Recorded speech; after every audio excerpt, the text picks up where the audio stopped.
Dragane, je li Jure kod tebe? Uskrs je pred vratima, ništa mi pomoga nije. Gledali smo Hajduka jučer.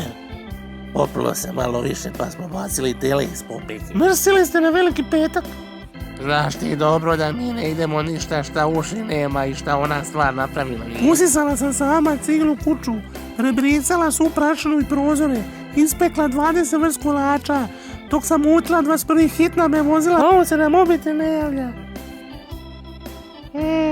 Pod infuzijom sam i francusku pravila. Ti si Jure, nesrećo jedna. Jure moj. Linguzu, šta ti radiš kod Dragana? Sutra je Uskrs, a tebe 2 dana doma nema, pijančino jedna. Na hitnoj sam završila od posla i brige. Blažene one, što poradi mene završena infuziji hitnoj, jer su se Izustati ubila od Linčina posla bazdi. čisteći kuću, praveći kolače i bojajući jaja.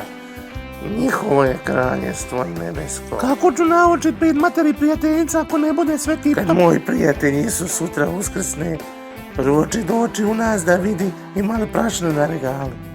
Bude li gladan, ne bude li francuske i krempite, odmah će se vratiti u grob od muke, jel tako? Onda kad si se u korizmi, ali neće vidjeti još barem 40 dana, ja ti Samo kažem. mi ostavi paprčnjak i mlade kapulice za sutra i sve ti oprošteno, vrijednice moja.